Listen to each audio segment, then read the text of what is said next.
So, as you know, my name is Laura Lewis. I'd like to acknowledge the Kraus Divisional Director CYMHS, Dr. Stephen Stathis, Medical Director CYMHS, Professor Christelle Middledorp, Professor of Child and Youth Psychiatry, CHQ, Professor Jill Ehrenreich May, University of Miami, Dr. William Ball, Frank Tracy, Executive Director, Clinical Services, CHQ, and all the other CYMHS and Children's Health Queensland staff here today. I'd also like to acknowledge the important ongoing research being conducted by CYMHS, and do quote this from their website. The Child and Youth Mental Health Research Group aims to improve outcomes for children and adolescents with psychiatric disorders and their families.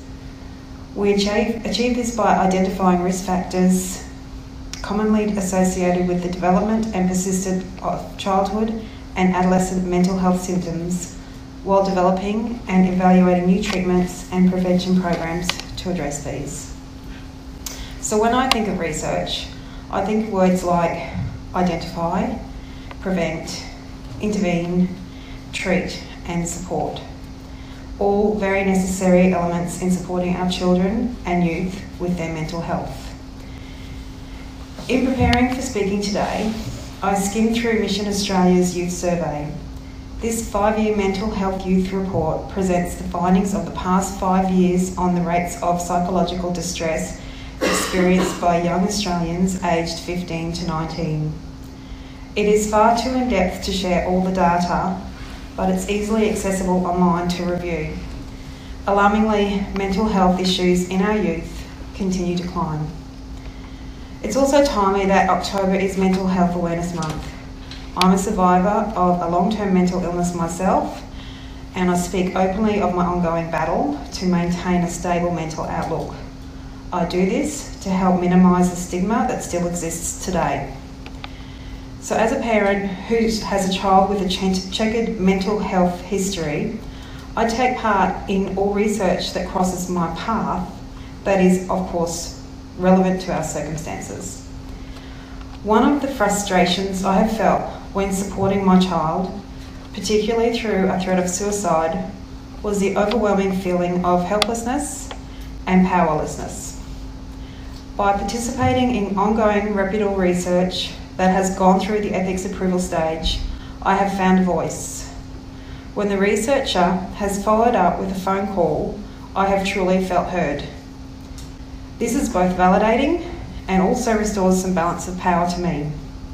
I'm a fighter, someone who questions and advocates at every opportunity. Living with 2 children who both have had mental health battles takes a toll on our family. One has anxiety and has developed an incredible resilience through some intervention. The other identifies as neurodiverse, and with this difference has faced ongoing bullying through his life. 3 years ago, he threatened to take his life after a long campaign of bullying, which included many incidents of physical assaults.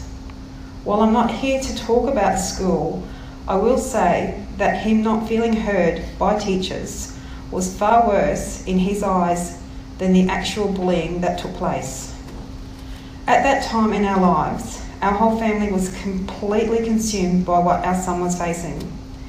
My marriage suffered, my mental health suffered, and we had to seek professional help to piece our son back together. And that was at great financial expense, and something we both could ill afford but also knew was important and non-negotiable. We were very grateful for the support of our son's psychiatrist through Macrobat CYMHS, who was able to provide vital support for both my son and myself. My son has been seeing her for quite a few years. I will remember that feeling of hopelessness, of not being heard. I encourage parents, carers, and our youth to participate in relevant research on an ongoing basis. Sometimes it won't make an immediate difference for your family, but as Warren Buffett says, someone's sitting in the shade today because someone planted a tree a long time ago. Thank you for giving me the opportunity to speak today.